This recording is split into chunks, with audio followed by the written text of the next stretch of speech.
توپ copy palace museum. اگلے دن پیر 30 مئی کو ہم نے توپ کاپی پیلس دیکھنے کا پروگرام بنایا۔ کباتش پہنچ کر پہلی دفعہ میٹرو بس میں بیٹھے۔ یہ بجلی سے چلنے والی انتہائی آرام دہ بس تھی۔ ہمارے پاس نقشہ تھا، اس میں توپ کاپی کے اسٹیشن کا ذکر تھا اور یہ کافی دور تھا۔ ہم وہاں جا کر اتر گئے۔ پتہ چلا کہ یہ تو صرف نام کا توپ کاپی ہے، اصل توپ کاپی پیلس تو سلطان احمد اسٹیشن پر واقع ہے۔ خیر واپس لوٹے اور سلطان احمد پہنچ گئے۔ یہاں ساری جگہ جانی پہچانی تھی کیونکہ اسرا اور فلس کے ساتھ پرسوں ہی یہاں خوب گھومے تھے۔ بلو مسجد اور آیا صوفیہ کو باہر سے دیکھتے ہوئے ہم توپ کاپی میوزیم کے صدر دروازے سے اندر داخل ہوئے۔ دور دور تک ایک وسیع و عریض باغ کا منظر تھا۔ اس کے بعد محل کے داخلی دروازے سے قبل ٹکٹ گھر آیا۔ 40 لیرہ کا ایک ٹکٹ تھا جسے خرید کر ہم اندر داخل ہو گئے۔ توپ کاپی محل ایک عمارت پر مشتمل معروف معنوں میں ایک محل نہ تھا، بلکہ یہ متعدد حصوں، عمارتوں اور بیٹھکوں پر مشتمل گویا کہ قلعہ تھا۔ سلطان محمد فاتح نے قسطنطنیہ کو فتح کرنے کے بعد اس جگہ پر اپنے لیے ایک محل تعمیر کرنے کا حکم دیا تھا۔ یہاں آیا صوفیہ کا چرچ اور بازنطینی دور کی بعض تعمیرات پہلے سے موجود تھیں، مگر کوئی محل یا قلعہ نہ تھا۔ سلطان محمد فاتح کا محل سن 1459 میں بنا اور اگلی 4 صدیوں تک عثمانی سلاطین کی رہائش گاہ رہا۔ سلاطین اور ان کے وزراء اپنے ذوق کے مطابق عمارات میں تبدیلی یا اضافہ کرواتے رہے، یہاں تک کہ 1856 میں سلطان عبد الحمید نے ڈولما باچے محل کے نام سے مغربی طرز تعمیر کا ایک محل اس جگہ بنا لیا جہاں اب کباتش موجود ہے۔ تاہم اس میں کوئی شک نہیں کہ جگہ کے لحاظ سے سلطان محمد فاتح کا انتخاب بہترین تھا۔ توپ کاپی محل استنبول کی 7 مشہور پہاڑیوں میں سے پہلی پہاڑی کے اختتامی حصے پر اس جگہ موجود تھا جہاں یہ پہاڑی سمندر کی سمت ایک دم سے اس طرح ختم ہوتی ہے کہ اوپر پہاڑی اور نیچے گہرائی میں سمندر ہے۔ آیا صوفیہ اور بلو مسجد دونوں اس سے پہلے آتے ہیں۔ اس جگہ سے کھڑے ہو کر بیک وقت بحیرہ مرمرا، گولڈن ہارن اور بوسفورس یعنی 3 سمت میں سمندر کے 3 مختلف حصے دیکھے جا سکتے ہیں۔ اس جگہ سے یہ منظر اتنا خوبصورت ہے کہ ہم لوگ بہت دیر تک اس آخری حصے پر بیٹھے بلندی سے سمندر کا نظارہ کرتے رہے۔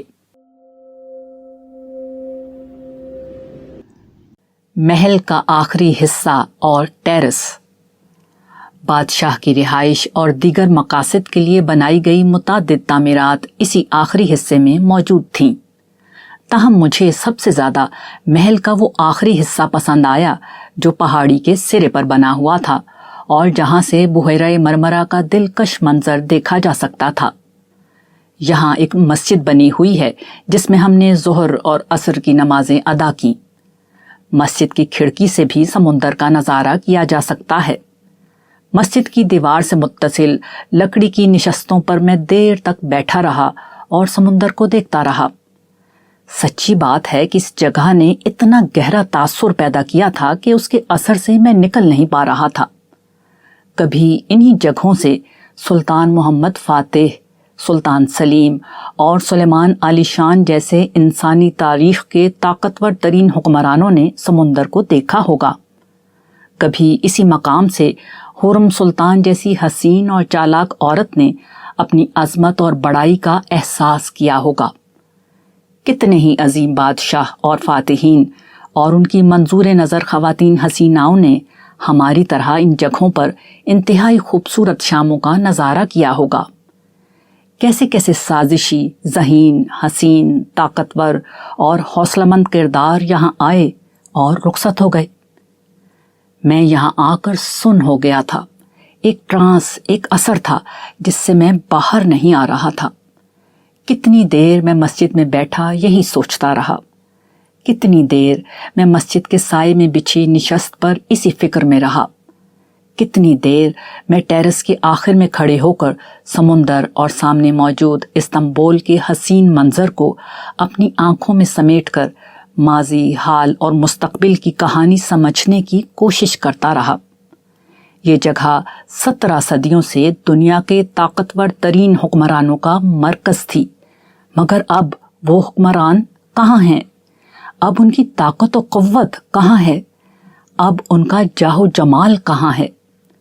میرے سامنے نیلے آسمان اور نیلے سمندر میں ایک ہی طاقتور کی حکمرانی تھی، ایک ہستی کا جمال و کمال تھا۔ اسی نے کرم کیا اور اپنے انبیاء کو انسانیت کو یہ سمجھانے بھیجا کہ یہ دنیا دھوکے کے سوا کچھ نہیں۔ حقیقت وہی ہے جو ہزارہا انبیاء نے اور سب سے بڑھ کر سرکار دو عالم خاتم الانبیاء نے دنیا کو سمجھائی ہے۔ ان کا پیغام قرآن مجید کی شکل میں آج تک ہمارے پاس موجود ہے۔ یہ جگہ اس پیغام کو سمجھنے کے لیے بھی بہترین ہے کہ دنیا دھوکا ہے اور آخرت اصل زندگی ہے۔ یہ جگہ جہاں ہر روز دنیا بھر کے ہزاروں لاکھوں سیاح آتے ہیں ہمیں پیغام دیتی ہے کہ اب ختم نبوت کے بعد دنیا کو یہ پیغام پہنچانا ہماری ذمہ داری ہے۔ مدعو چل کر اب دائی کے پاس آ رہا ہے۔ مذہب کی بنیاد پر نفرت کا زمانہ ختم ہو چکا ہے۔ اپنی ذمہ داریوں کو پورا کرنے کا یہ بہترین موقع ہمیں میسر ہے۔ مگر کیا کیجیے کہ شیطان نے امت اور اس کی قیادت کو غیر مسلموں کی نفرت میں مبتلا کر کے اپنی ذمہ داری سے مکمل غافل کر دیا ہے۔ سیاست اور اقتدار ان کے سر پر سوار ہے۔ وہ قرآن میں اللہ کا یہ وعدہ بھول گئے ہیں کہ اقتدار ایمان اور عمل صالح کے نتیجے میں دے دیا جاتا ہے۔ یہ اپنی ذات میں کوئی ہدف ہے نہ کوئی ذمہ داری۔ ترکی کا یہ سفر ابھی جاری ہے۔ جنت نظیر اس جگہ میں ابھی کچھ دیر اور قیام ہے، مگر قیام کا مقصد شاید آج حاصل ہو چکا تھا۔ توپ کاپی ایک علامت۔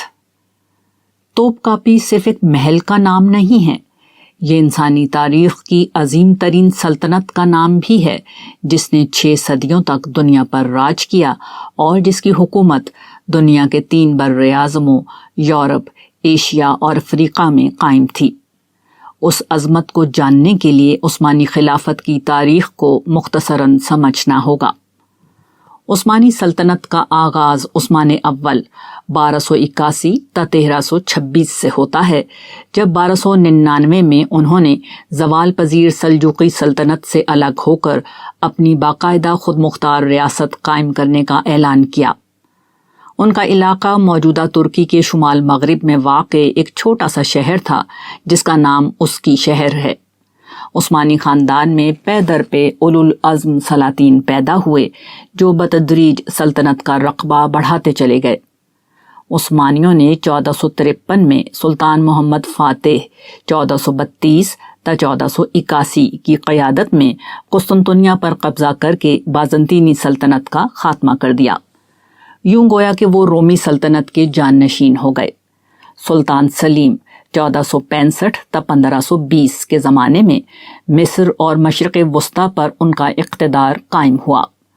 خلافت عباسیہ کا خاتمہ 1258 میں تاتاریوں کے ہاتھوں ہو چکا تھا، مگر ان کی آل اولاد مصر میں مقیم تھی۔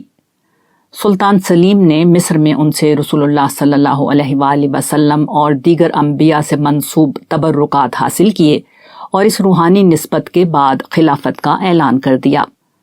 یوں 250 برس کے بعد سلطان سلیم مسلمانوں کا مرکزی خلیفہ بن گیا۔ اس نے حجاز پر قبضے کے بعد وہاں کا حاکم کہلانے کے بجائے خود کو خادم الحرمین کہلوایا۔